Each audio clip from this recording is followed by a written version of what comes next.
I have a traditional educational, so my background is in consciousness and understanding the origins and nature of consciousness from a both a neuroscience perspective as well as a physics perspective. And in grad school, I developed a theory, finishing up my dissertation called phenomenological structuralism, which is building on structuration theory and sociology. Where I try to avoid some of the jargon of academia as I present. And structuration theory which was developed by Anthony Giddens out of the UK, and we associate Jürgen Habermas of the Frankfurt School, Pierre Bourdieu, Anthony Giddens, Marshall Solins out of the University of Chicago on this notion of structuration theory, which looks at consciousness as embodied, internalized from a dominant structure, and gets differentiated in material practice or material praxis, to use one jargon term. And so therefore, the problem that you encounter when you do that is that you can account for structural differentiation within structuration theory. However, you cannot account for what postmodernists and post-structuralists call différance, and being that praxis that emerge outside of structural differentiation. If we apply this in practical terms, we know the capitalist social structure produces a differentiation that leads to proletarianization on the one hand and bourgeoisement on the other. So therefore, you get a split between those who are interpolate named and then bourgeois, and in their praxis recursively reorganize and reproduce capitalist relations of production, and those in attempting to reproduce capitalist relations of production are impoverished as a result of that. And the difference in behavior is accounted for through what Patrick Moynihan calls pathological pathogenic behavior.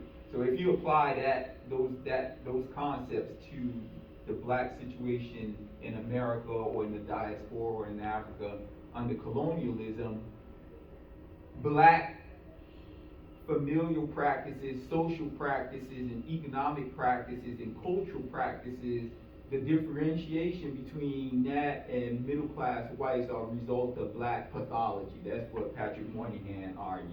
And in defense of that, you have Maliki Asante and many of what we call, what Molana Karenga calls the adaptive vitality school. They argue no, those differences that we see, especially coming out of agricultural slavery, those differences are not pathologies, and what they argue is that they're remnants of our African past, what is known in anthropology as Africanism among black folks.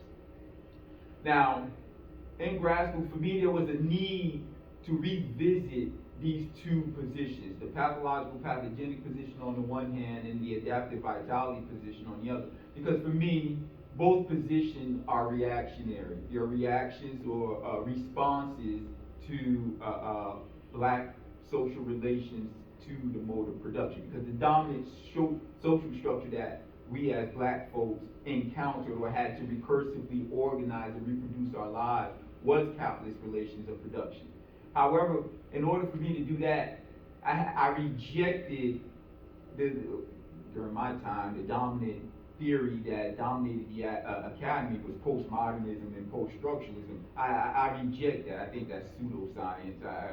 Foucault, or many of these other theories, the concepts that come out of that, I believe are pseudoscience and do not apply to understanding consciousness development.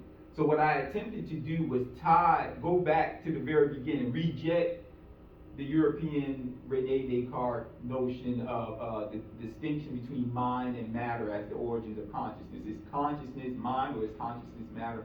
I said there's a need to reevaluate that. And that need to reevaluate the origins and nature of consciousness takes us to contemporary understanding of where consciousness comes from. And we have, for the most part, 3 schools, but it's actually 2 schools for that. You have what's called the neural correlates of consciousness.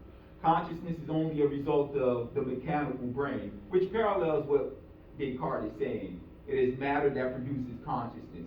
So the neural correlates of consciousness, made famous by David Chalmers, what he argues is consciousness is an illusion. It's an illusion produced by the neural correlates of the mechanical brain. So areas of the brain produce and experience the universe, produces the consciousness that we call the I, for example, which is juxtaposed against the recently awarded Nobel Prize in Physics, Roger Penrose, and his co-author Stuart Hameroff. They produced a concept called that no. They argue that no, and they're building off David Chalmers' notion that the subjective experience that is the I, could not be an epiphenomenon of the brain. There's no way that the material brain can produce the subjective experience that I have as me, Paul, or whomever you are.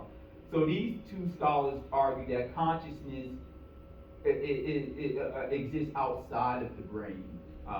So therefore, the brain embodies consciousness, and the neural correlates of the brain act on consciousness.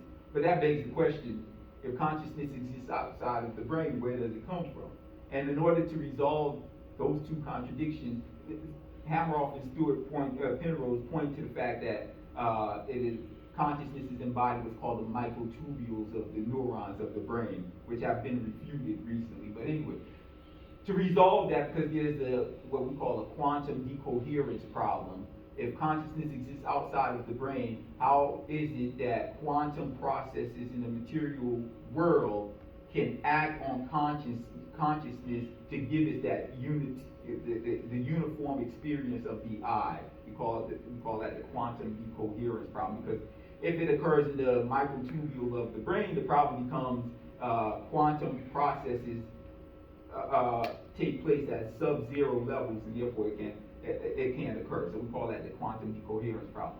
So for me, to resolve this issue and then take what I argue is consciousness, I developed consciousness field theory. I argue consciousness is a frequency that's embodied by the brain. It's called consciousness field theory in physics. My contribution, I guess. From there, I use that to understand the origins and nature of consciousness. Now, I do not dismiss the pathological, pathogenic position of Patrick Moynihan that as black people, our consciousness developed in relation to the social relations of production. In fact, I argue vehemently that our experiences and the practical consciousness that would emerge among black folks have always been tied to our relation to the means of production, whether in agricultural slavery, yes, the adaptive vitality school are correct, yes. There were elements of our Africanism that we maintained during agricultural slavery. I'm of Haitian descent. We have what's called the Lakou system. When the Haitian Revolution commences in 1791, 67% of the population were directly from Africa. And even though this is omitted in the history books, after the death of Dessalines, who founded the country in 1806, majority of the blacks went into the mountains, the Africans. They made a distinction between themselves as Africans and the Creole blacks who were born on the island and the mulatto elites. 67% of the Africans went into the mountains and they reproduced what's called the Lakou system in Haiti. And in that Lakou system, we maintain 99% of our African tradition, and there's polygamy is practiced in the Lakou system.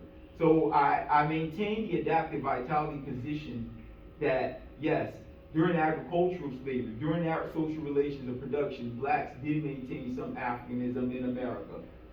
Under the industrial phase, I argue, we start to see what E. Franklin Frazier calls the embourgeoisement of majority of black folks as a result of industrial production. And therefore, they constituted their lives similar to how the white middle class did. And now, as we experience post-industrial society, we're starting to see a reorientation of black consciousness or black practices in relation to the identity politics that is being pushed by post-industrial capitalism. There's this celebration of narcissism among our people, the celebration of the glorification of the self, consumerism. That is our relation to the post-industrial, because our encounter with the social relations of production has taken two forms, and I'm going to conclude on that. It's taken what was called the dialectical form and the negative dialectical form. Since industrial production, we have been fighting for equality of opportunity, recognition, and distribution. That's what the Frankfurt School called negative dialectic. We're trying to convict the society for not identifying its values that we as black people recursively organize in our practices. So therefore, that is used against us, because in contemporary society, what's happening is black people, I argue, have become the poster children for identity politics around the world. They promote us as the embodiment of every pathology that America has, and for them this is called diversity and integration. And I will end on that. In one speech. Hold on, I'm sorry about that. Thank you.